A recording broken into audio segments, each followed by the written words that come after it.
Bom, boa noite, pessoal.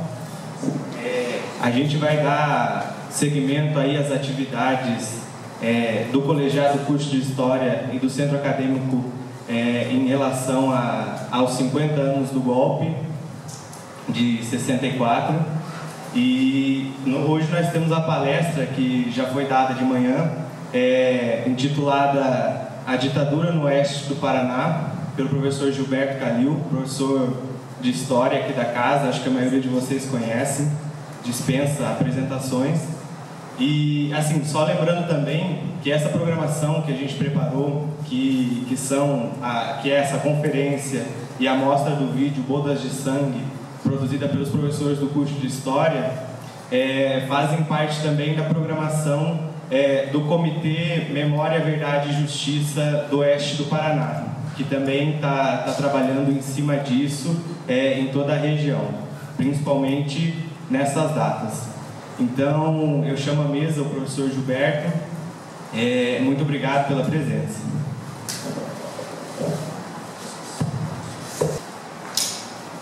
Só boa noite. Inicialmente, mais do que agradecer o convite, agradecer o convite sim, mas ao mesmo tempo salientar a importância de hoje, 1º de abril, o dia exato dos 50 anos do golpe.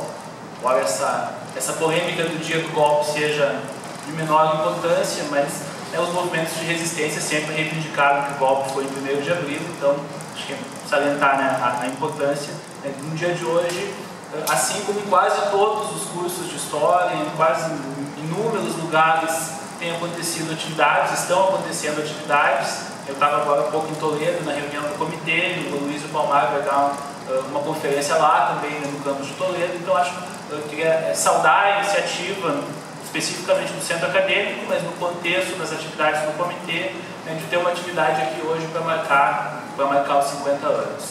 E eu vou fazer uma fala, assim, mais do que uma fala como professor, colocando como militante do comitê, como militante que em alguma medida está trabalhando também de forma militante com essas questões. Então, acho que vou tentar buscar esse tom. Infelizmente, eu tive um problema de última hora ontem e não assisti a palestra, a conferência que teve ontem, seria talvez a possibilidade de fazer relações, acabei não tendo como vir. Então, só justificar ou indicar isso. A proposta que eu faço, que eu pensei de desenvolvimento do tema, da discussão, seria basicamente duas partes. Uma primeira mais geral, tentando colocar algumas das polêmicas que a gente tem tido nas últimas semanas, no particular, mas que são polêmicas que remontam basicamente os últimos 10 anos, desde a comemoração dos 40 anos do golpe, com uma série de embates em torno da interpretação do que foi o golpe, do que foi a ditadura, e, num segundo momento, aquilo que é o tema mais específico, mas eu vou dividir a fala nesses dois momentos, que seria questões relacionadas à ditadura no oeste do Paraná. Então essa é um pouco a proposta de organização. Para esse primeiro momento, me parece que é fundamental a gente começar com a questão, com o problema de pesquisa, de reflexão sobre qual foi o sentido histórico do golpe de 64, qual foi o papel histórico desempenhado pela ditadura, que consequentemente coloca contra o que, com que objetivos e com que finalidade histórica se efetivou o golpe e se manteve a ditadura. O desdobramento dessa questão é pensar que explicações se constroem socialmente e também na historiografia para responder a isso. E a minha hipótese inicial é de que a compreensão do golpe como resultado de uma ampla articulação envolvendo grupos civis e militares, associações da sociedade civil, entidades de classe representativas dos diferentes setores da burguesia brasileira, isso permite evidenciar que o golpe não foi fruto de improviso, mas foi sistemática e metodicamente preparado, atendendo interesses de classe e viabilizando a afirmação de uma nova fase de desenvolvimento do capitalismo brasileiro. Uma orientação mais geral, de pensar, o golpe não é um acidente, não é efeito de vontades individuais, não é algo que se dá por impulso, mas é algo que cumpre um papel na história do país que nos permite pensar que o Brasil que se tem depois da redemocratização não é mais o Brasil que se tinha antes do golpe. O golpe deixa, a ditadura deixa o legado não só institucional, em leis que permanece, mas o próprio país, um conjunto de relações culturais, um conjunto de relações políticas, um conjunto de relações sociais, não é mais o mesmo, né, como produto do que foram os 21 anos de ditadura. E aí, mesmo que de forma muito rápida, eu acho que precisa voltar para o Brasil de pré-64, entendendo que o golpe e a ditadura foram uma resposta à crise de um processo que se vivia até então, que basicamente é o que a gente chama, na falta de um termo melhor, de projeto populista. Então, a gente lembra assim que até 1930 o eixo de desenvolvimento era agrário exportador, de 30 a 64 isso se modifica com um projeto de industrialização, uma industrialização centrada no mercado interno, o salário mínimo dos trabalhadores cumpre uma função de que eles também sejam parte do mercado consumidor. Então tem um conjunto de processos, mas que basicamente implica na possibilidade de uma industrialização de bens de consumo rápido. Pensem, por exemplo, na indústria têxtil, né, roupas que não necessitam um grande investimento tecnológico, um grande investimento de capital, mas é intensivo na mão de obra e ao mesmo tempo são produtos que vão ser baratos, que, portanto, os mesmos trabalhadores de umas empresas vão comprar os produtos de outra. Isso dá um impulso inicial, né, ao processo de desenvolvimento do capitalismo no Brasil. Então essa industrialização, esse formato econômico, social, se afirma desde os anos 30 e sofre um primeiro baque no governo Juscelino, de 55 a 60, quando há a opção por atrair capitais externos para implantar a indústria automobilística. Já é uma indústria com muito mais concentração de capitais, já é uma indústria muito mais internacionalizada, então já há algumas modificações. Mas daí em diante o processo esse processo vai se modificar com a crise que a gente tem no início dos anos 60. Antes de mencionar a crise, acho que é importante mencionar um elemento político mais concretamente, que essa democracia que se tinha até então, 45 e 64, era uma democracia elitista, excludente, extremamente limitada. A Constituição de 46, por exemplo, manteve um conjunto de controles sobre a classe trabalhadora. Em 47, o Partido Comunista é proibido, é impedida a existência de uma Central Geral de Trabalhadores, há enormes limites ao direito de greve, ao direito de organização dos trabalhadores. Então é uma democracia extremamente limitada, extremamente restrita. Essa era a base constitucional e institucional da democracia que se tinha desde 45. No entanto, movimentos sociais, mobilizações, organizações dos trabalhadores pressionaram contínua e sistematicamente entre 45 e 64 pelo alargamento das margens dessa participação popular, para que houvesse uma democracia menos restrita, menos repressora, menos excludente. Isso provoca tensões que são crescentes. E com isso a gente chega no início dos anos 60, às vésperas do golpe, que caracteriza um contexto geral de crise daquele projeto, um projeto populista, onde se dão transformações econômicas, sociais, políticas e culturais que no seu conjunto e na sua articulação inviabilizam aquele projeto. Então, só por uma questão didática, embora na realidade isso exista indissociável, tentar mencionar 2 ou 3 características sociais, políticas e culturais de um lado e econômicas de outro, mas pensando na sua articulação. Dessas primeiras questões, a gente vê um crescimento sistemático da mobilização do conjunto dos setores subalternos e, ao mesmo tempo, uma reação violenta da parte dos setores dominantes. O que a gente tem no início dos anos 60? Tem trabalhadores se mobilizando de forma mais radicalizada e autônoma, com uma maior quantidade de greve, com uma maior quantidade de mobilizações, e a gente tem, ao mesmo tempo, que não tinha até então, que é uma mobilização de trabalhadores também no campo. Os sindicatos rurais, as ligas camponesas, a existência de movimentos sociais no campo, ela vai ser muito fortemente, vai ter um impacto muito forte contra a lógica do populismo, porque a lógica do populismo implicava em que no campo tudo se mantinha igual. De certa forma, os latifundiários aceitavam o processo de transformação, aceitavam que a indústria estivesse no eixo, do desenvolvimento capitalista, desde que no campo não se modificasse substancialmente nada. Junto com isso, a gente tem uma mobilização e radicalização política dos setores médios, sindicalismo de professores, de bancários, a baixa classe média se mobilizando e, ao mesmo tempo, uma alta classe média também se politizando, mas ali à direita, se politizando dentro de uma perspectiva antipopular, participando efetivamente, né, do processo e do debate político. Do ponto de vista da classe dominante, os latifundiários, como eu já disse, vão reagir de forma muito violenta a qualquer organização no campo, a qualquer reivindicação de direito social e a qualquer discussão sobre reforma agrária. E a burguesia industrial, que estava parcialmente contemplada com o projeto de industrialização que se dava até então, vai se ver muito temerosa com a emergência dos setores subalternos e vai fazer a opção por uma aliança com o imperialismo, com capitais externos e com o próprio latifúndio, uma aliança do conjunto dos setores dominantes para barrar aquele processo de mobilização popular. Para citar uma rápida passagem de um texto de época, em 69, o Rui Maldo Marini, que é um autor importante, diz o seguinte: a burguesia brasileira finalmente aceitou o papel de sócio menor em sua aliança com os capitais estrangeiros e decidiu intensificar a capitalização, rebaixando ainda mais o nível de vida popular e promovendo a radical concentração de renda. Então é essa a opção política que é feita nesse momento. Do ponto de vista econômico, o que se vivia? Um impasse do capitalismo brasileiro decorrente do fato de que aquele modelo de industrialização baseado em produtos de consumo rápido, baseada no pouco investimento de capitais, de tecnologia, ela tinha chegado no limite, porque aquele mercado de consumo que existia já estava satisfeito. E aí a gente vê isso com índices econômicos, com uma estagnação econômica, com a diminuição do crescimento, etc. Como que superaria essa crise? Como que retomaria o crescimento econômico?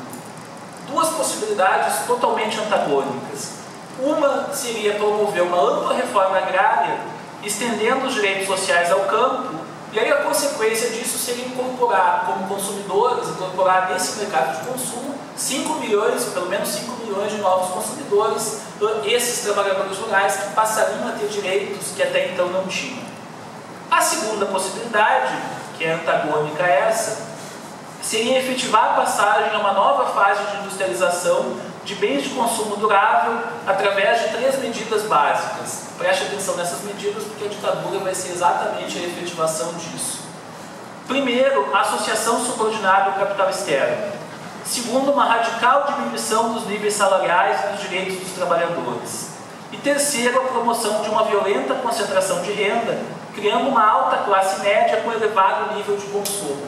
Então, ao invés de ter 30, 40 milhões de trabalhadores consumindo produtos baratos, a opção foi concentrar a renda e ter uma quantidade bem menor, mas que consumiria produtos de alto valor agregado, que, portanto, possibilitaria a passagem do desenvolvimento capitalista para um grau mais avançado. A questão fundamental que se coloca, a partir do momento que se percebe essas duas opções, era de que não era possível impor as profundas transformações econômicas de que necessitava o capitalismo brasileiro dentro da ordem política vigente até 64, pois a reversão do conjunto de conquistas obtidas pelos trabalhadores só seria possível em uma ordem inteiramente repressiva. Portanto, consequência disso é que só era possível efetivar esta segunda alternativa através de um golpe que instaurasse, como instaurou, uma ditadura de segurança nacional, uma ditadura de terrorismo de Estado. Em síntese, então, a mobilização e politização dos setores subalternos, ela explodia politicamente os esquemas tradicionais e, do ponto de vista econômico, ela inviabilizava esta opção, a não ser que houvesse uma repressão muito violenta, e o golpe vai ser exatamente essa, a efetivação desse caminho, dessa perspectiva, dessa alternativa. Aí a gente entra na segunda parte dessa introdução, no segundo ponto dessa parte inicial, melhor dizendo, que é em torno de que interpretações se colocam em relação ao golpe, né, quais são os embates, quais são as polêmicas que a gente tem vivenciado hoje, que parece que tem origem, especialmente, né, na comemoração dos 40 anos e no debate que se teve, né, de 2004 para cá. A interpretação que me parece a mais ampla, que consegue constituir uma perspectiva de totalidade para explicar o golpe, é a explicação de um cientista político chamado René Dreyfus, que escreveu um livro, 1964, Conquista do Estado. Qual é a tese fundamental dele? Que o agente que impôs o golpe, que organizou o golpe, é o que ele chama de complexo Ipes-Ibadi. O que é o complexo Ipes-Ibadi? Ipes é o Instituto de Pesquisa e Estudos Sociais, e o Ibadi é o Instituto Brasileiro de Ação Democrática.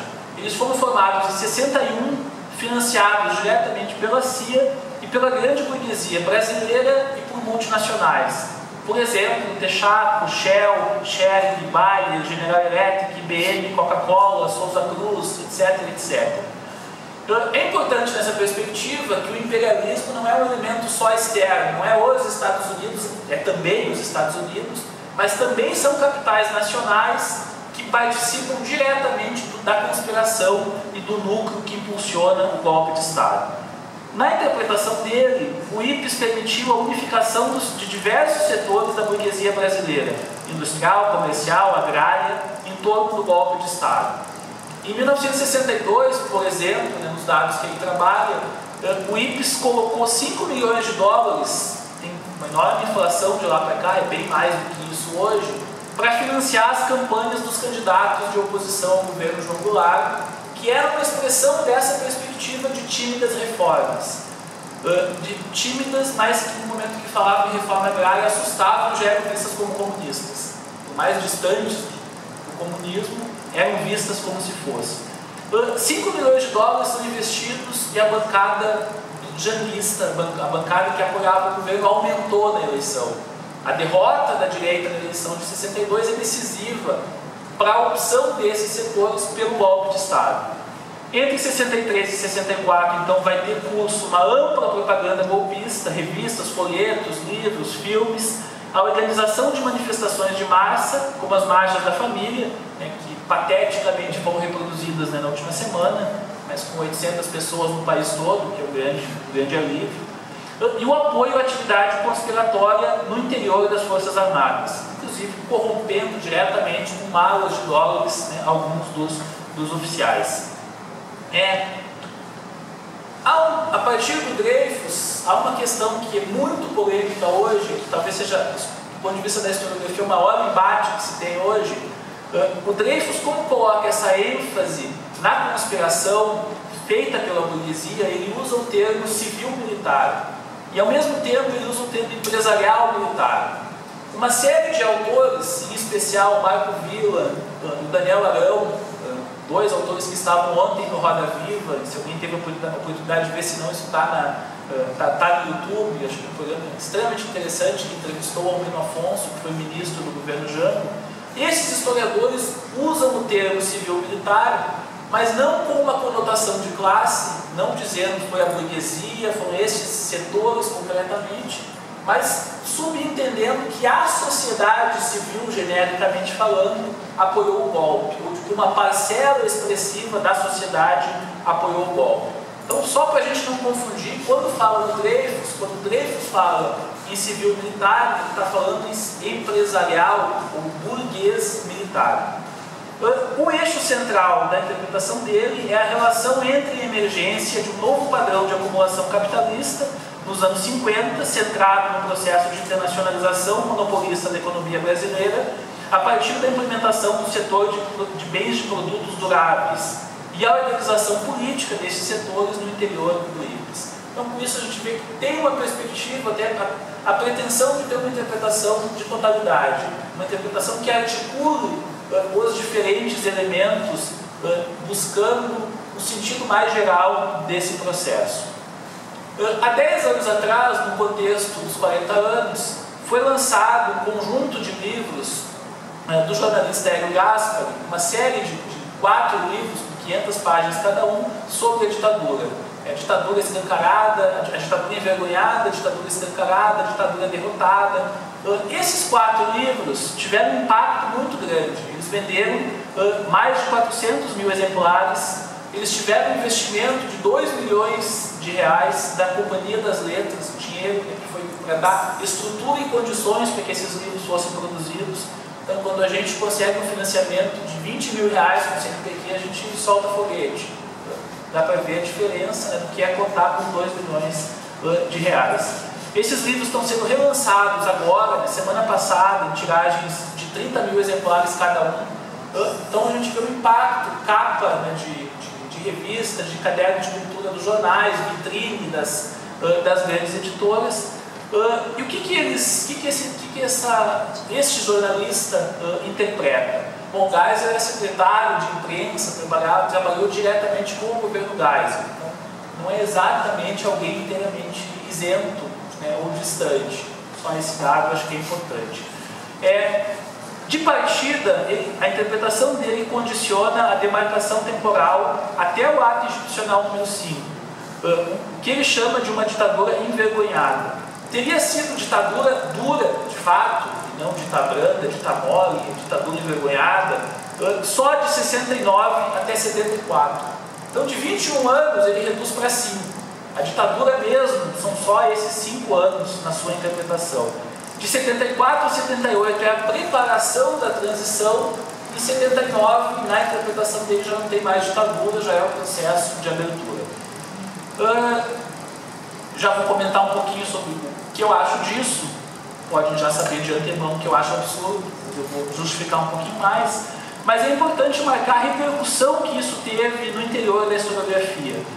O Gaspari, nessa interpretação, ele retoma e ele dá muito mais visibilidade social para teses que já existiam, né? Por exemplo, o livro da Angelina Figueiredo, que também é uma cientista política, que criticou o Dreyfus, que dizia basicamente a mesma coisa, e ele é retomado por outros autores. O próprio Marco Villa, que talvez seja o historiador, talvez não, que é o historiador preferido da Globo News, da Rede Globo, do Jornal Globo, da Folha de São Paulo, da TV Cultura, que está o tempo todo na mídia falando, foi o cara que foi o consultor e revisor dos livros do Gaspari, e compartilha de 99,9% dos elementos centrais na interpretação do Gaspari.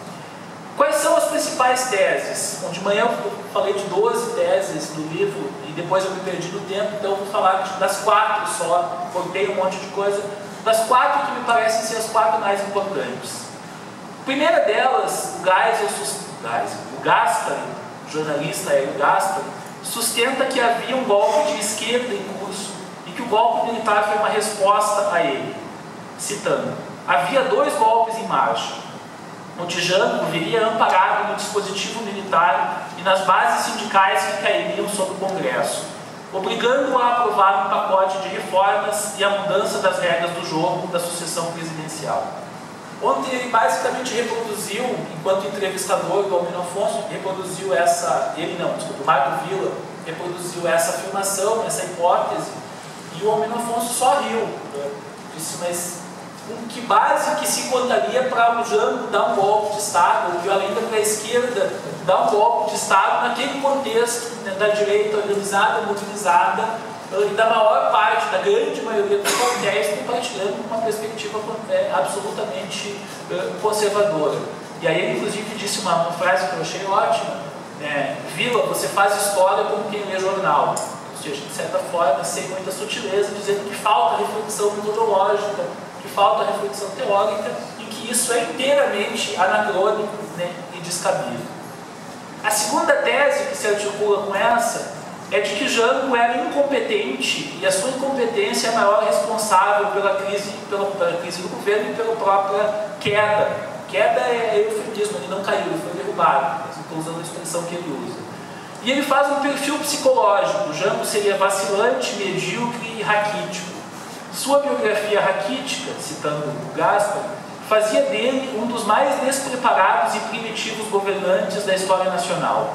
Seus prazeres estavam na trama política e em pernas de cavalo ou de coristas. É uma forma óbvia de desqualificar a discussão e de ridicularizar o personagem e colocar o personagem como sendo responsável pela história. Mais ou menos, essa é uma crítica que o historiador Mário Maestri fez a ele, mais ou menos como faziam os historiadores do século XIX, que explicavam as histórias da corte a partir, né, das idiosincrasias dos príncipes. Marco Antônio Villa repercute isso, dizendo que o Jango era fraco, inconsequente, burro e incapaz de administrar o país. Disse basicamente as mesmas coisas ontem, né, nesse debate. Debate não, ele era entrevistador, mas ele tentou ser o protagonista batendo boca com o entrevistado.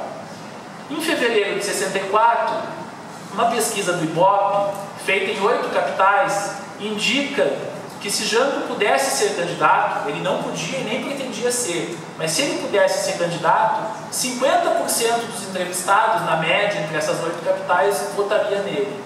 E 42% não votariam e 8% não sabiam. A ideia de que a sociedade majoritariamente queria o golpe é incompatível com a ideia de que metade da sociedade, às vésperas do golpe, em março de 64, votaria no Jango se ele pudesse ser candidato.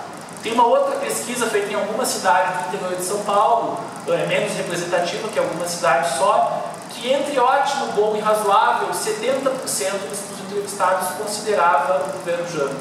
E só 15% considerava ruim ou péssimo. Então, esse profundo descontentamento da sociedade civil é uma grande bobagem, para ser minimamente elegante, ou para pelo menos não ser grosso.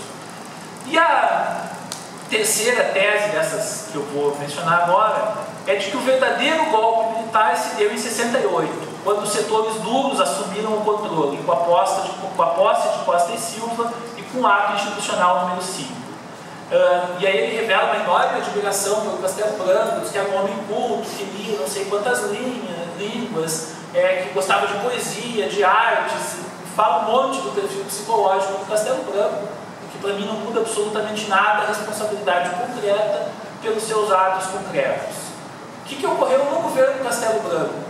Centenas de cassações, de prisões, de atos de tortura, o fechamento dos partidos políticos, a instituição da censura e a constituição do mesmo aparato repressivo que depois de 68 propiciou o aprofundamento da repressão.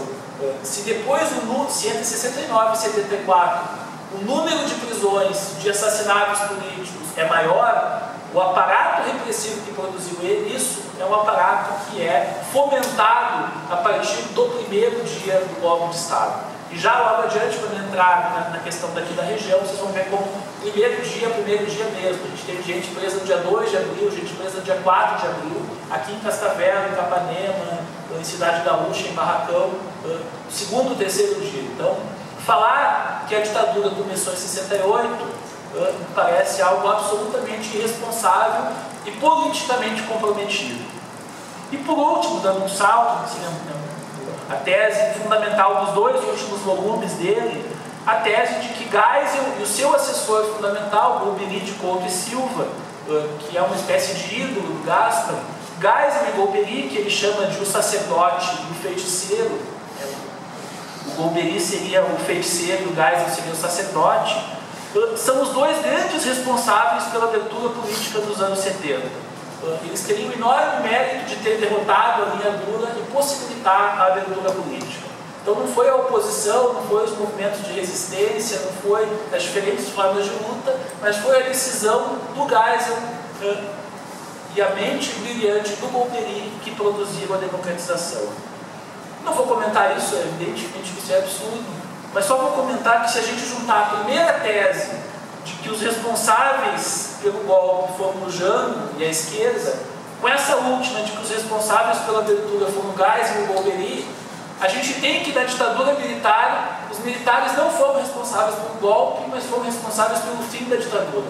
E, portanto, a gente, com uma certa ironia, a gente só pode concluir uma salva de palmas pelos militares pelo brilhante papel que eles tiveram de não ter dado golpe, de não ter sustentado uma ditadura, mas ter encaminhado o fim dessa ditadura e a transição. Evidentemente que isso parece eticamente absurdo.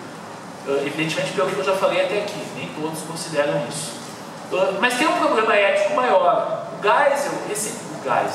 Gaspar, é tudo com G, eu também sou com G, então não tem problema. O Gaspar recebeu os arquivos particulares do Golbery e do Geisel e usou esses arquivos para produzir a sua versão da história sem disponibilizar publicamente esses arquivos. Golbery e o secretário particular do Geisel colocaram nas mãos do Gaspari um conjunto de documentos que só ele teve acesso. Então eu não tenho a possibilidade, como nenhum de vocês tem a possibilidade, de conferir nos documentos se a interpretação que ele fez ela é a única possível, ela é a mais correta. E ele tem sido muito criticado por isso. Agora, que se exigia que isso fosse colocado em um acervo público ao alcance de todos, o que é bastante óbvio, isso não foi feito. O que ele tem feito agora em resposta a isso é colocar no seu próprio blog seletivamente alguns documentos para consulta pública, o que é quase nada, é o que mantém o mesmo problema ético. Junto com isso, ele agradece e manifesta sua amizade com uma série de militares no prefácio de cada um desses volumes, e também a sua amizade, o seu agradecimento com José Sarney, Antônio Carlos Magalhães, Delfim Neto, inclusive com Carlos Brilhante Ustra, que é o mais notório torturador que circula por aí hoje. Talvez hoje, nos últimos dias, haja uma competição, né, porque um outro torturador, que é o Paulo Magalhães, tem tido gosto e prazer em detalhar como que ele esquartejava os corpos, se livrava dos corpos, tirava os dentes, etc. Então, talvez hoje o que esteja mais na mídia seja esse, mas um dos dois mais notórios assassinos e torturadores da ditadura é alguém que ele menciona da seguinte forma: o coronel Carlos Brilhante Ustra explicou-me a ação do Centro de Informações do Exército. É difícil que a explicação que ele tenha dado seja minimamente razoável. E o que o Gaspari ignora? Ignora a ação do complexo Ipes e Badi. Inclusive ele não cita, dentre as mais de 200 referências, ele não cita, ele omite o livro do Dreyfus. É um livro que, gostando ou não, praticamente todos os historiadores reconhecem que é uma das obras fundamentais sobre a ditadura. Ele omite o planejamento sistemático da ação golpista, ele praticamente não fala da intervenção dos Estados Unidos e da Operação Brother Sun, que é diretamente responsável pelo golpe. Ele omite sistematicamente as razões econômicas e sociais do golpe, que eu fiz questão de começar a fala, e de forma mais ampla a própria crise do capitalismo no pré-64 e o papel que é desempenhado pela ditadura para a afirmação de um novo modelo de acumulação capitalista. Por último, nessa parte inicial, dois ou três comentários sobre o processo de transição. Daniel Arão dos Reis Filho, um notório historiador que escreve frequentemente para o jornal o Globo, para a Folha de São Paulo, escreveu várias vezes nos últimos dias, ele propõe que a ditadura se encerrou em 79. E ele critica o que seria a obsessão de alguns historiadores por demarcar o fim da ditadura apenas em 85. Provocativamente, eu vou dizer para vocês que para mim a ditadura termina só em 89, quando a gente tem um presidente eleito, ou no mínimo em 88, quando se tem uma Constituição aprovada, minimamente democrática aprovada. E o Marco Antônio Villa, mais uma vez, repercute dizendo: não é possível chamar de ditadura o período 64-68 até o AI-5, com toda a movimentação político-cultural, muito menos os anos 79 e 85, com a aprovação da lei de anistia e as eleições para os governos estaduais em 82. Está no artigo da Folha de São Paulo. Então, ele, com todas as letras, diz aquilo que o Gaspari sugere, de que ditadura mesmo foi só de 69 a 74. Não são 21 nem 25 anos, são 6 anos de ditadura. No entanto, entre 79 e 85, a gente tem a vigência de inúmeros dispositivos repressivos, inclusive a Lei de Segurança Nacional, que foi reformulada em 83 e está em vigência até hoje. Mas até 83 era aquela lei diretamente vinculada ao AI-5. A que a gente tem hoje também é a Lei de Segurança Nacional, também é um entorno ditatorial, então deixar bastante claro isso. Mas a gente tem também, entre 79 e 85, atentados à bomba promovido pela extrema-direita, o cerco militar à cidade de Brasília durante a votação das diretas, uma série de processos contra militantes e contra movimentos sociais, inclusive com a prisão de alguns deles. E o governo Geisel, 87, isso entre 74 e 78, é o governo que preparou as condições alternando medidas coercitivas e lentas modificações institucionais para a afirmação de uma transição que preservasse o essencial do legado da ditadura em todos os terrenos: político, econômico, social, cultural, educacional, etc. O enfrentamento com o setor que pretendia aumentar exponencialmente a violência repressiva, de fato, há um confronto entre o Geisel e o ministro do Exército. De fato, há um confronto entre o Geisel e alguns torturadores que pretendiam, naquele momento, radicalizar a prática de desaparecimentos e assassinatos. No entanto, esse enfrentamento ele era inevitável para colocar em prática esse projeto. Mas, da mesma forma, a repressão implacável contra todos que se colocassem como obstáculo, incluindo a oposição pacífica, por exemplo, o Partido Comunista Brasileiro, que sempre foi contra a luta armada, que sempre defendeu a resistência pacífica, tem mais de 200 militantes presos e 19 dirigentes mortos na tortura entre 74 e 76. Se o Geisel é o governo da transição, é o governo que mais mata militantes do Partido Comunista Brasileiro. Acho que isso é bastante indicativo. E também é um dos governos que mais caça mandatos de parlamentares do MDB. Parlamentares absolutamente tímidos na sua oposição, mas que iam um tantinho além daquilo que ele estava disposto a aceitar. Também é um governo que cancela as eleições previstas para 78 dos governos de Estado, previstas pela própria Constituição da ditadura, e ele fecha o Congresso para impedir essas eleições e cria o senador biônico, pelo qual 1/3 dos senadores é eleito por uma única pessoa, ele próprio. Com isso, a Arena, ganhando ou perdendo a eleição, teria maioria no Congresso. A questão central é a forma como a transição foi conduzida garantiu não a afirmação de uma democracia, mas garantiu que o ponto de vista da democracia, entre aspas, incorporava todo o legado da ditadura, sem nenhum ajuste de contas, nem reversão das suas ações políticas e econômicas. Incorporar o legado não é apenas o legado institucional, não é apenas o que se chama de entulho autoritário, o AI-5, o caráter militar das polícias, etc. É também o legado econômico, as grandes construtoras que se tornam monopólios, os grandes monopólios dos meios de comunicação, o processo de efervescência cultural que se tinha no pré-ditadura, em que alguma coisa se mantém entre 64 e 78, e que é radicalmente esmagado.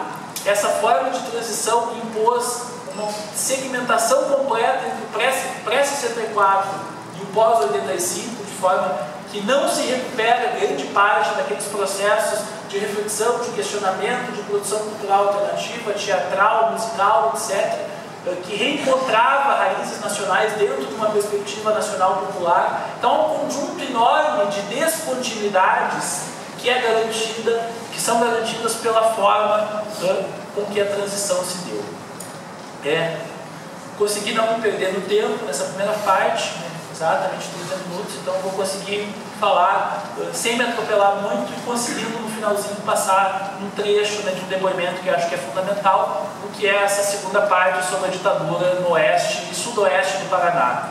O título é Oeste, eu vou integrar o sudoeste porque é uma região única, que tem uma dinâmica articulada no período da ditadura. Você já deve ter ouvido dezenas de vezes, em inúmeros lugares, que a ditadura aqui não foi tão forte, que não houve tanta resistência e que não houve tanta repressão. É justamente o contrário de tudo que a gente tem encontrado nesse período, que de forma mais sistemática, de 1 ano e meio para cá, a gente tem de forma coletiva buscado estudar e refletir sobre a ditadura no oeste do Paraná.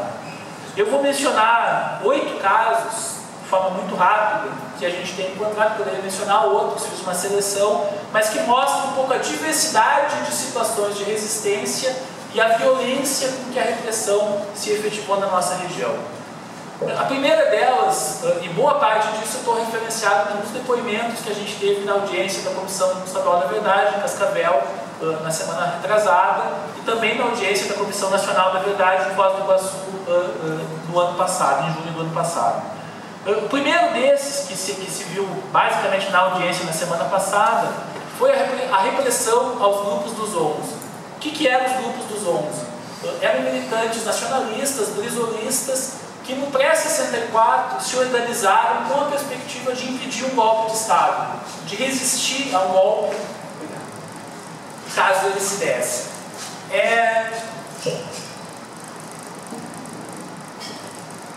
A forma com que esses grupos se organizavam foi elaborando listas de 11 companheiros. Então tinha um coordenador, militante em geral, simpatizante, brisolista, que juntava 10 pessoas próximas a ele e dizia: caso haja um golpe, eu chamo vocês e a gente, cada um desses coordenadores tinha contato com outros e cria-se um dispositivo de resistência. Essa era a dinâmica pensada para o funcionamento do grupo dos 11. Como se sabe, não houve resistência, o Jango optou por não resistir, por fugir, e esse dispositivo nunca foi colocado em prática. Quem participou na região desses grupos dos 11? Em grande medida, agricultores pobres, pequenos proprietários ou agricultores assalariados, que tinham algum tipo de simpatia ou de vínculo com o brisolismo, com o nacionalismo, mas que não eram militantes. Em geral, o coordenador dos grupos era militante, mas o que a gente viu em 11 depoimentos na semana passada era que a maioria era pessoas sem nenhuma experiência militante, sem nenhum vínculo partidário, sem nenhum vínculo sindical, mas que deu o seu nome nessa lista, alguns dos quais, inclusive, achando que se o nome dele estivesse ali, teria alguma chance de conseguir uma terrinha, se desse uma reforma agrária. Essa era a lógica e a expectativa, né, desses agricultores. Os depoimentos que a gente teve foram extremamente duros, né, extremamente marcados pela violência, de pessoas que foram presas ainda em março de 64, alguns deles uma enorme vergonha. A gente teve alguns que são evangélicos, religiosos, uma enorme vergonha por terem sido presos sem saber direito por quê, pela ditadura. Foram presos e foram torturados. Todos eles, todos os que depuseram lá, foram presos e torturados em março de 74, numa época que para alguns historiadores e jornalistas ainda a ditadura ainda não era ditadura. E teve um que eu vou destacar, que até está fora da região de Cidade Gaúcha, então geograficamente é Nordeste, que é o senhor Braulino Martins dos Santos. Ele foi preso no dia 4 de abril de 64 em Cidade Gaúcha. Ele não era um militante, mas o irmão dele era brisolista e, portanto, ele assinou uma dessas listas. Em Cidade Gaúcha, que era uma cidade que devia ter uns 5.000 habitantes em 1964, 15 pessoas são identificadas como militantes dos grupos dos 11, e nesse dia 4 de abril são jogadas na caçamba de um caminhão. Na caçamba de um caminhão elas são levadas para a delegacia de polícia em Cruzeiro do Oeste, e ele relata de uma forma assim, absolutamente emocionante, dura.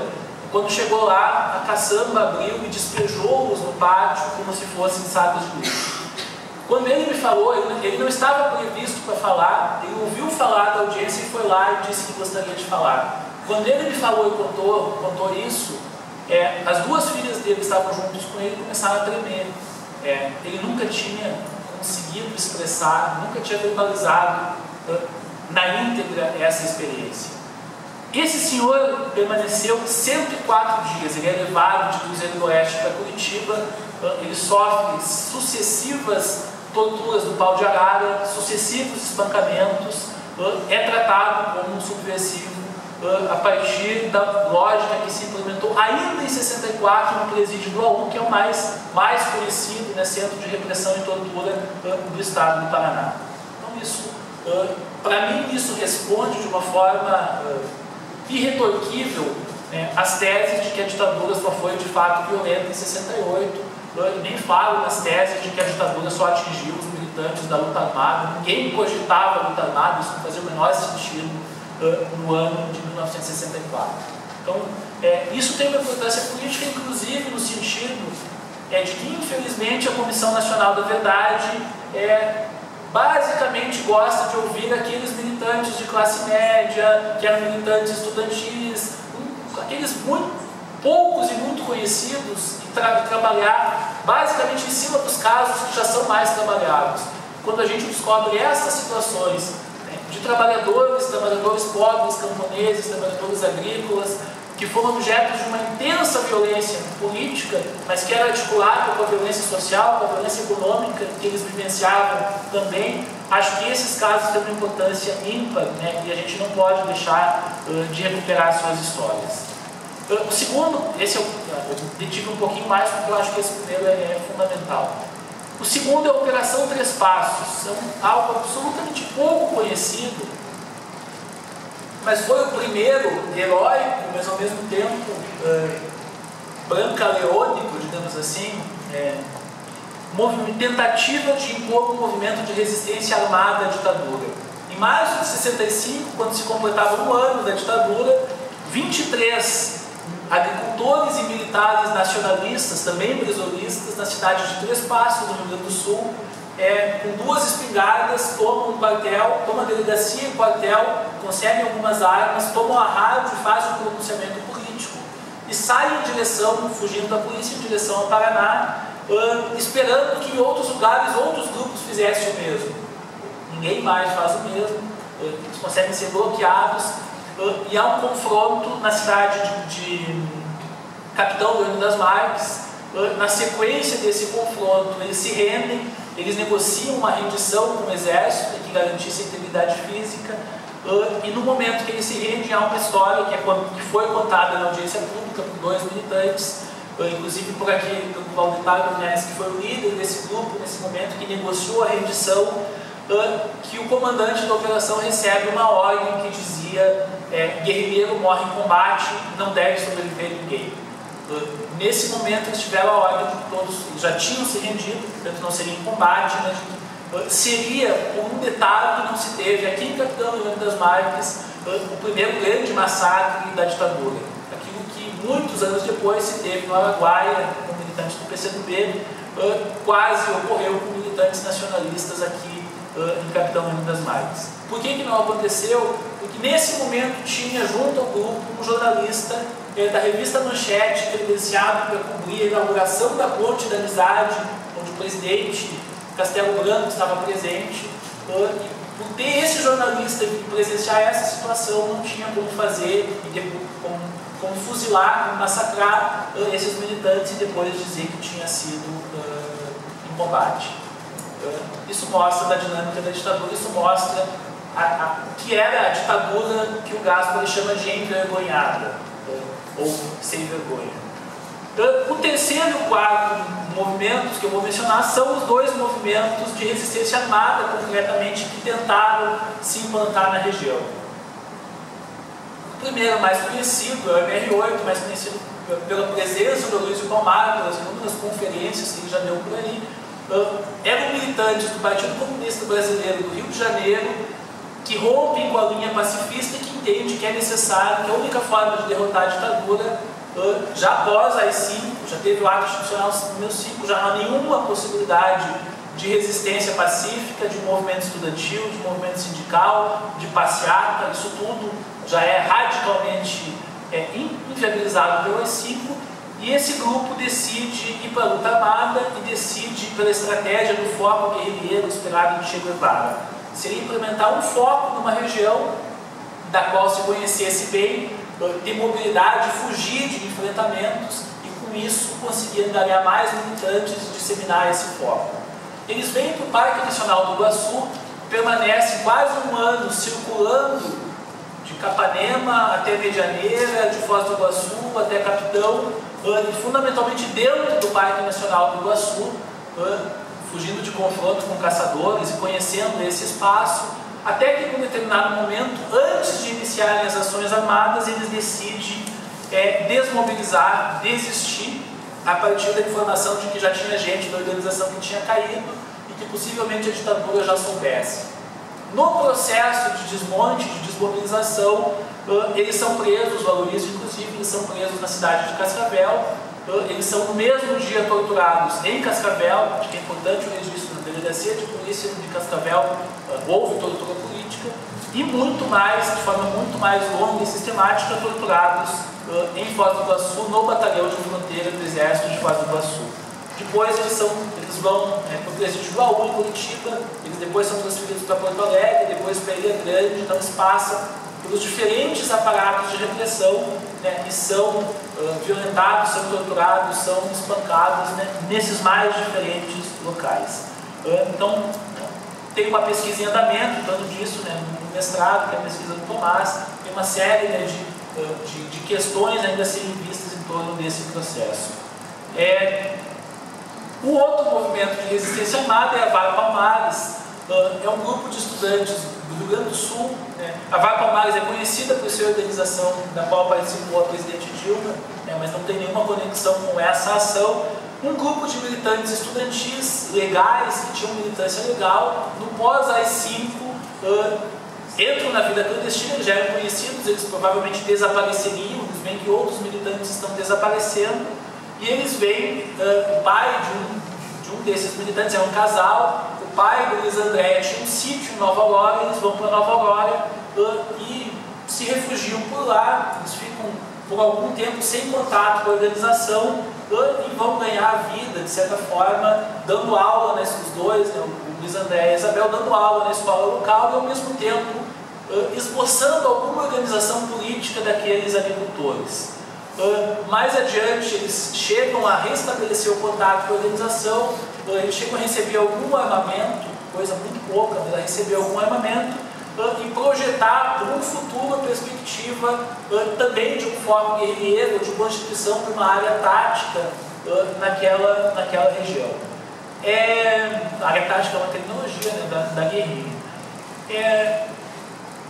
O grupo de Caxias do Sul cai e alguém barbaramente torturado entrega a informação de que existiam militantes em Nova Aurora e o exército faz uma operação com 700 homens, vários helicópteros, vários tanques, cerca a cidade de Nova Aurora com a participação de um deputado federal, do prefeito e do padre nessa operação conjunta, o grupo dominante local, e eu vou passar um rápido trecho do depoimento da Isabel que narra exatamente a situação da prisão. Não vou mencionar mais nada porque no depoimento esclarece isso. Deixa eu no final disso, não vou demorar muito, só finalizando. Isso também está sendo objeto de uma pesquisa do mestrado, a pesquisa do Marcos. Um outro dado importante é a chacina do Parque Nacional do Iguaçu, que é algo que o Aloysio, desde que retornou do exílio, tem investigado há quase 30 anos, há mais de 30 anos, e já tem uma quantidade importante de informações. Qual é a história que se tem, que já é sabida dessa chacina? Alberi Vieira dos Santos, ex-militar nacionalista que participou da Operação Três Passos, em algum momento, lá no final dos anos 60 ainda, ele se passa para o lado da repressão e atua como agente infiltrado. Em 1974, ele recebe a missão do Centro de Informações do Exército, famigerado CIA, Paulo Magalhães, que é exatamente esse cidadão que deu depoimento para a Comissão da Verdade, narrando como que ele tirava os dentes, queimava os corpos, tirava os dentes, despedaçava os corpos, arrancava as unhas. Esse cidadão coordenou a ação, segundo a qual o Alberi, visto como militante, ainda pelos militantes de esquerda, iria para a Argentina convencer militantes da VPR a voltar para o Brasil e retomar a luta. Notadamente, Onofre Pinto, que era um militante importante, conhecido e odiado pelo exército por ser um ex-militar. Ele vai para a Argentina. Nesse momento, em 74, a luta armada está inteiramente dizimada, não há mais resistência armada, as organizações estão todas destruídas, quem não está no exílio, nem foi morto, está na prisão, mas ele consegue convencer um grupo de 5 brasileiros, incluindo Onofre Pinto, a vir para o Brasil. E um estudante de 18 anos, Ernesto Rudia, um estudante de agronomia, ideal, Che Guevara, uma perspectiva muito idealista, a Argentina também vivenciava um processo de conflito, decide vir junto e participar do que seria a constituição de um novo foco guerrilheiro a partir de um sítio que existia em Capanema. Esse sítio de fato existe, é dos tios do Alberi, e a gente está tentando fazer com que essas pessoas falem, mas elas não vão falar. Então ele atrai para esse sítio e no dia seguinte, pela informação que a gente tem hoje, inclusive dada por um colaborador que vive em Foz do Iguaçu, no dia seguinte eles foram levados para o quilômetro 6 do Parque Nacional do Iguaçu e fuzilados e enterrados nesse mesmo local. Até hoje, os corpos de nenhum desses 6 foram encontrados. Até hoje, as circunstâncias exatas da morte não estão restituídas, não se sabe. O que se sabe com absoluta certeza é que eles foram mortos em 74, que eles foram atraídos para o Brasil pelo Alberi, e que é uma ação da ditadura não contra alguém que estivesse resistindo, mas é uma ação de vingança, por um lado, de impedir que essas pessoas continuassem existindo no momento que houvesse uma redemocratização, portanto de limpeza no sentido mais violento da palavra, e de fortalecimento do aparato repressivo. O contexto do governo Geisel, o início do contexto do Geisel, de anúncio do processo de abertura. Então, acho que essa relação com o que eu falei antes dá bem para fazer. Os últimos processos, o que se deu dentro da Itaipu, a Itaipu teve no seu interior uma assessoria especial de segurança institucional comandada por militares que praticou violências, prisões e torturas de operários e trabalhadores dentro da Itaipu, para garantir o ritmo acelerado e militarizado da obra, para garantir que ela se desse como uma obra estratégica dentro da perspectiva militar. A gente tem também um aluno do mestrado, Valdir, que está pesquisando isso, conseguiu depoimentos que mostram exatamente como atuava, né, essa organização. A sétima dessas 8 notas rápidas talvez a mais conhecida de vocês, são os atingidos pela Itaipu. Aí já tem várias dissertações que a gente teve, né, a dissertação da Judite, a dissertação já feita, a dissertação da Milena, que mostram alguns dos aspectos, né, desse processo. O que se sabe é que a ditadura deu indenizações ridículas e irrisórias que não possibilitavam comprar nem um terço da terra de que esses agricultores tinham, que eles se organizaram politicamente, isso já é no final dos anos 70, início dos anos 80, para exigir melhores indenizações, para se colocar contra a forma militarizada como a obra da Itaipu foi imposta, e que esses movimentos foram muito violentamente reprimidos. Há informes no DOPS, há informes no aparato de segurança de como eles eram vigiados. Mas não foram só pequenos agricultores. Na audiência pública a gente teve o relato de vários indígenas que foram igualmente, ou até mais do que isso, alvo de repressão, que sofreram tortura, que sofreram ameaça e que perderam grande quantidade de terras. Isso praticamente não é falado.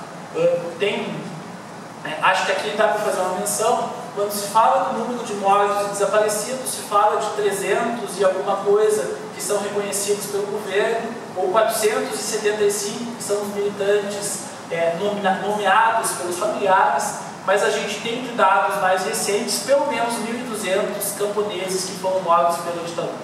São mortos da ditadura. E a gente tem um número maior do que isso, talvez bem maior do que isso, se inclui a Amazônia, a construção da Transamazônia, de indígenas que são mortos da ditadura. Não são apenas os militantes, a memória dos militantes políticos é fundamental, a memória da luta de resistência das diferentes organizações que existiam é fundamental, mas não foram apenas e não foram majoritariamente militantes de organizações de esquerda que foram mortos pela ditadura. E a repressão contra os indígenas nos mostra isso. A última observação, a última menção é o jornal Nosso Tempo, é um jornal criado pelo próprio Aloysio quando ele retorna do exílio em 1980, tanto na lógica do Daniel Arão, do Marco Villa e do Hélio Gaspari, não era mais ditadura. Esse jornal, que aliás, uma dica preciosa, ele está inteiramente disponível na internet, é uma fonte maravilhosa para pesquisa. Esse jornal, que atravessa os anos 80, é um jornal de denúncia política, é um jornal de apoio ao movimento dos atingidos pelo Itaipu, é um jornal de denúncia da manutenção do aparato repressivo. O Aloysio Palmar e o Juvencio Mazzarolo, que é o editor do jornal, são enquadrados na Lei de Segurança Nacional, são processados e o Juvencio é preso, é condenado e é preso e é considerado como um dos últimos presos políticos da ditadura. Observem que ele é condenado e preso depois da lei de anistia. O jornal já é criado depois da lei de anistia. Então a história desse jornal ainda está por contar. Não tem ninguém que eu saiba que esteja diretamente pesquisando a trajetória desse jornal, mas é uma fonte extremamente importante.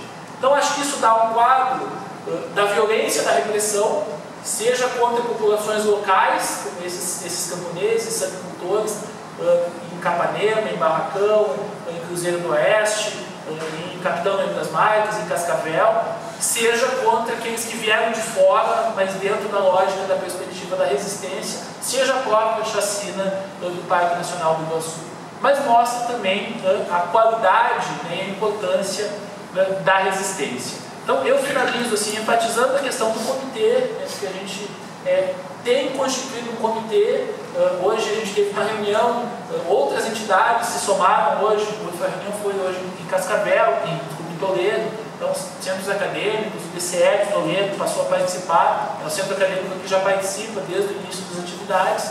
E esse comitê pretende, no decorrer desse ano e futuramente, desenvolver uma série de atividades, colocando as questões ainda não resolvidas, colocando o eixo memória, verdade e justiça. Não é só memória e verdade, como a Comissão da Verdade entende, mas é também justiça, é também modificar os nomes das ruas que homenageiam ditadores, é também ver o que da ação das polícias militares hoje, que é a manutenção e a continuidade de práticas da ditadura. Então a gente tem esse comitê, acho que é uma informação importante. Em outros momentos a gente pretende ter atividades relacionadas a isso.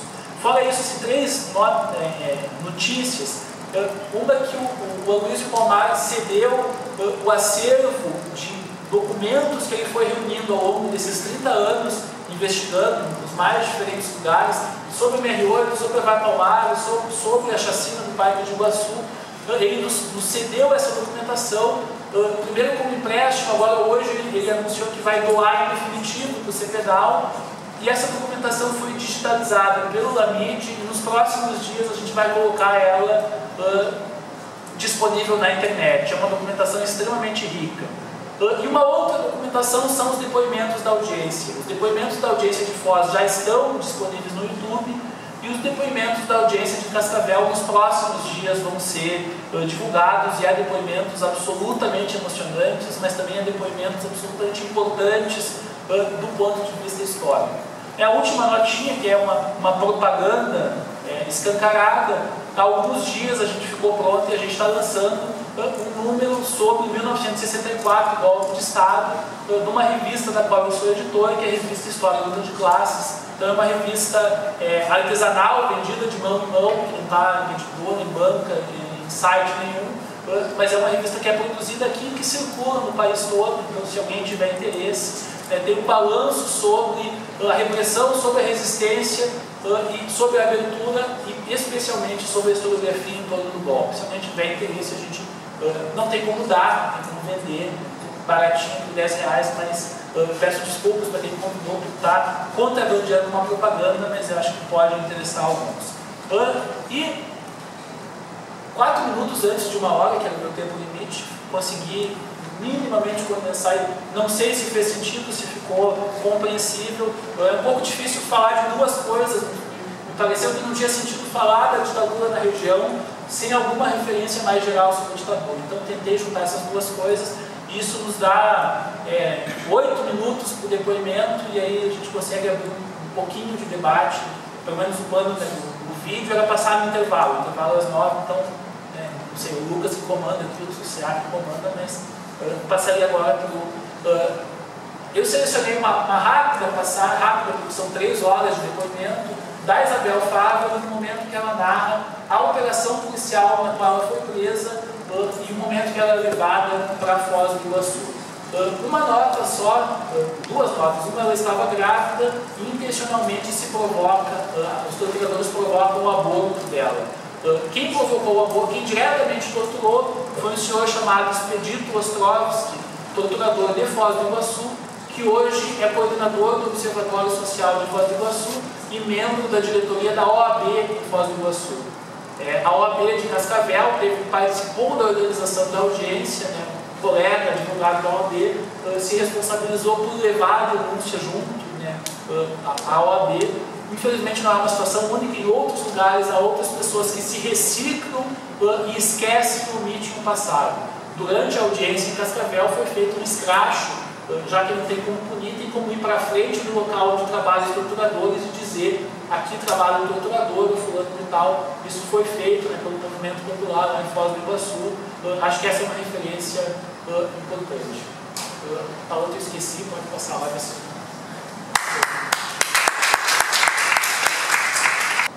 Só contar, até para que eu acho que é fundamental que esse depoimento seja assistido na íntegra. A parte principal do depoimento é 1h10, depois tem a parte de debate, que é mais longa. Ele está no canal do LEC, também está no site da Comissão Nacional da Verdade. Esse depoimento, eu fiz questão de trazer aqui para dar alguma concretude, mostrar, né, aqui onde a gente vive, a intensidade, né, das situações que se teve. De lá para cá, esse foi muito duro para a gente, né? Eu estive muito próximo dela na véspera, na conversa. É uma pessoa absolutamente sensível, absolutamente... e que em 40 e tantos anos, 40 anos, nunca conseguiu verbalizar isso, nunca conseguiu. Só conseguiu depois que o Luiz André faleceu, sentindo a obrigação, a necessidade de registrar essa experiência com toda a dureza. Todos eles falam de diferentes formas, mas que verbalizar isso é viver duas vezes, né? É sofrer duas vezes, viver duas vezes sofrimento, com todos os condicionantes da questão de gênero, que aparecem muitas outras depois, que é sempre uma sobredeterminação, é sempre algo, um agravamento a mais. Então, isso é uma amostra, e não é a única, né, do tipo de situação que a gente teve aqui na região supostamente pacífica, sem conflitos, sem resistências. Acho que fica assim, uma ênfase muito forte, né, de que vocês em algum momento vejam esse depoimento na íntegra, né, para ter e não essa visão quebrada, fracionada de um pedacinho como a gente colocou, mas ela já dá alguma dimensão, né, do que se teve em Foz do Iguaçu, do que da forma com que operava, né, a repressão aqui na região. Lucas, eu não sei qual é a ordem, se a gente abre o debate ou passa o vídeo, e aí a gente tem compromisso, né, de fazer uma rodada, tá? A gente tem compromisso, né, com o colegiado de não extravasar 9h15, são 15 para as 9. Vou fazer uma rodada de pergunta então, pessoal. Quem quiser pode vir aqui no microfone e fazer.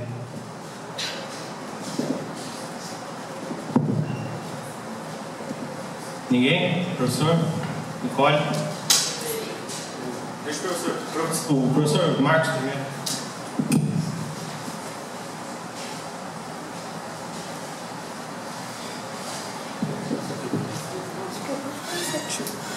Primeiro, parabéns para o Gilberto, né, pela coragem de abordar o assunto de maneira tão dinâmica e fazendo uma contextualização necessária, que é ligar o contexto do Oeste Paranaense com o Brasil.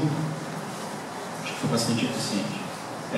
Também o CA, né, pela promoção dos 2 dias, né? E também super importante a fala da professora para relembrar a questão dos 50 anos do Globo.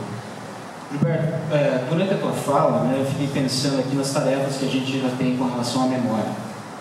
Você mencionou logo no início que está aqui como militante também do comitê que tem desenvolvido um trabalho bastante importante com relação à recuperação de uma memória que ainda está aí para ser estudada, pesquisada. Nesse sentido, eu gostaria que você comentasse um pouco mais a respeito desse trabalho, das tarefas que ainda tem para se fazer com relação a isso.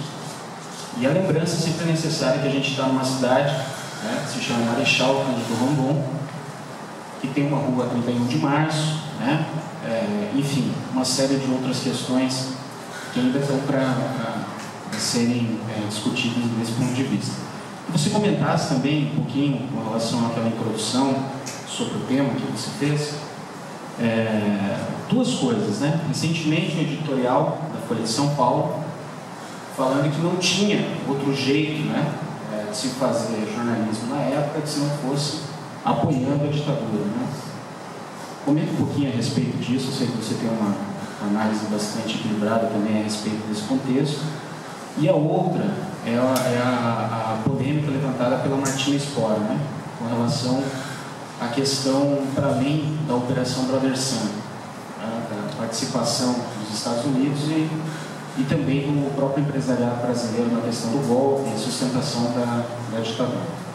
Mais uma vez, parabéns, né? E o Gilberto pela fala. Obrigado. Me apresentei, eu sou o Marcos, professor no curso de História, tá? Atropelei as coisas, mas é isso.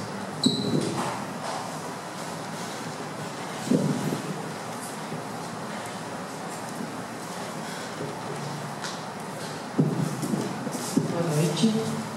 Eu só queria que você falasse um pouquinho mais da Comissão da Verdade, assim, como que é o contato que você tem, como que é o tratamento as pessoas dos depoimentos, e basicamente isso, como ela surgiu, né, com que propósito, se ela está cumprindo esse propósito.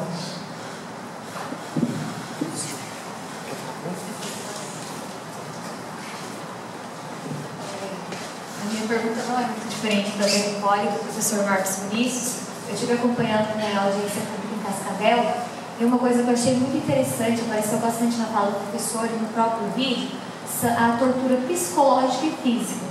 E aí, assim, eu gostaria que o professor comentasse um pouco, como historiador, como militante, participante do comitê, como é a dificuldade, eu imagino que há essa dificuldade dos próprios depoentes, como no caso da Isabel, que há muito tempo, né, não falava sobre essa questão da tortura, sobre os resquícios que ficam na vida da pessoa. E como vocês, no comitê e como historiador, militante, como vocês trabalham assim, as dificuldades para lidar com essa questão dessa memória que fere? Pessoal, fora o Alessandro, tem mais alguém que queira fazer uma pergunta? Beleza, então o Alessandro é o último, a gente encaminha, o Gilberto tem um trabalho árduo aí de resumir essas perguntas.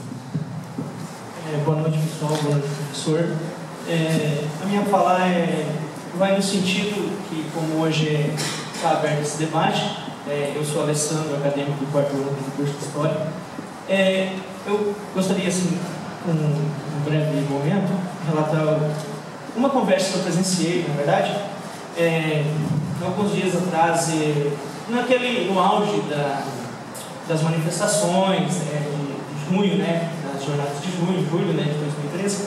Então, eu estava em Toledo, no salão de cabeleireiro, esperando cortar o cabelo, e tinha um senhor cortando o cabelo, e naquele momento passava uma reportagem na televisão e tal, e a gente comentando sobre a repressão policial com relação aos movimentos e tal. Aí aquele senhor, ele virou pra gente e falou assim: olha, isso não é nada em relação ao que eu já presenciei por volta aí do começo dos anos 80. Ele falou, eu morava aqui em Assis Chateaubriand, aqui no Paraná, e aconteceu que num determinado dia a nossa cidade toda calma, começou a chegar caminhões do exército e tal, e quando a gente menos percebeu, eles voltaram. E isso ele relatando pra gente, eles voltaram, e quando eles voltaram o caminhão estava cheio de corpos de pessoas. E daí todo mundo se preocupou e foi querer saber o que tinha acontecido. Eles tinham adentrado numa determinada fazenda e mataram todas as famílias que moravam, mataram todas as famílias que estavam naquela fazenda. Eu queria saber, assim, do professor, quanto pesquisador, se é importante, por exemplo, relatos como esse de pessoas que não foram militantes e tal, se é importante recolher esses depoimentos e tal, e também interpretar e tentar trazer na relação com essas pessoas que sofreram torturas e tal. Pode deixar na mesa. 3 minutos? 5. Vamos lá. As tarefas do comitê. O ponto de partida que a gente conseguiu, foi essa avaliação que foi feita hoje, conseguiu colocar em pauta algo que nunca esteve em pauta na região. A gente teve durante os 2 dias mais de 500 pessoas, perto de 500 pessoas, muitos professores e que dão uma repercussão e que multiplicam isso. Teve uma cobertura de um jornalista lá que estava com um clipe de imprensa, assim, uma quantidade muito grande de matérias na imprensa. A audiência de Cascavel teve uma repercussão que, na avaliação que a gente fez hoje, foi marcante de um ponto de partida da necessidade de diferentes formas seguir abordando a questão. A ideia agora é fazer atividades pequenas audiências, pequenas atividades, uma em Rondônia, uma em Toledo, uma em Cascavel, vai alternando nessas atividades e marcando e reafirmando a perspectiva, né, da comissão, que inclui a questão das ruas, que inclui a questão da recuperação de histórias que estão por aí abafadas, com uma quantidade grande, né, de possibilidades, que inclui inclusive a divulgação dos resultados daquilo que a gente teve na audiência. Em relação aos editoriais, Folha de São Paulo, Estadão e o Globo fizeram editoriais nos últimos 2 dias.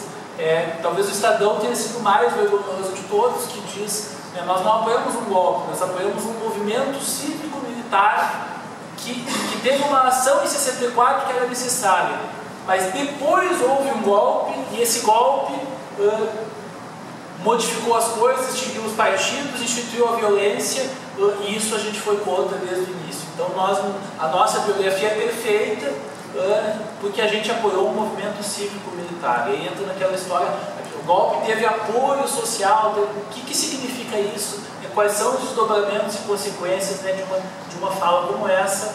E aí os 3 a seu modo, a autocrítica cínica do Globo, nem isso, né, que é o caso do Estadão, e o discurso da Folha de São Paulo, que reinventa arbitrariamente toda a sua história, eu acho que são absolutamente vergonhosos e têm que ser criticados. Você mencionou o trabalho da Martina, é um trabalho fundamental, um trabalho extremamente importante que, felizmente, encontrou alguma brecha e saiu um artigo dela no Globo, no meio de um monte de uma sequência de artigos de militares e de historiadores revisionistas. Acho que esse artigo dela coloca a centralidade dos apoios militares, da participação sistemática da burguesia. Acho que é um trabalho que retoma questões que estavam presentes já no Dreyfus, mas claro que aprofundam, avançam em aspectos específicos.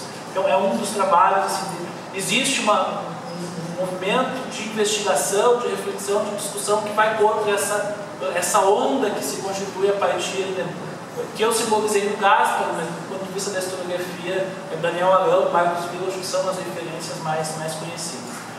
Uma avaliação da Comissão Nacional da Verdade, uma questão imprescindível. Talvez eu não queria que fosse feita, mas é uma questão imprescindível.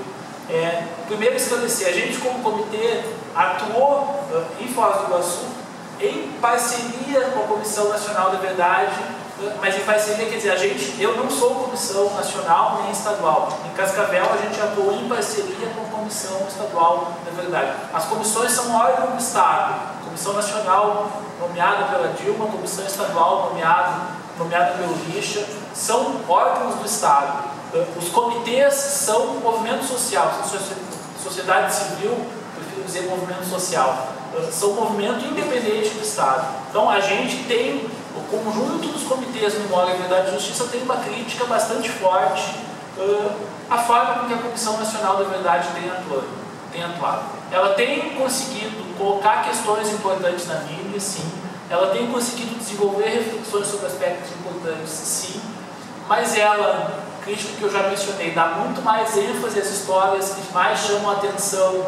E talvez não se preocupe em ouvir uma dezena de agricultores do interior de Capanema e de Barracão que sofreram tortura no dia 4 ou 5 de abril de 64, porque nenhum deles é conhecido, porque não há... E essas são as histórias fundamentais, e já adiantando na questão do Alessandro, essas são as histórias que mais do que qualquer outra, ou a gente vai atrás de recuperar, e acho que era a obrigação da comissão fazer isso.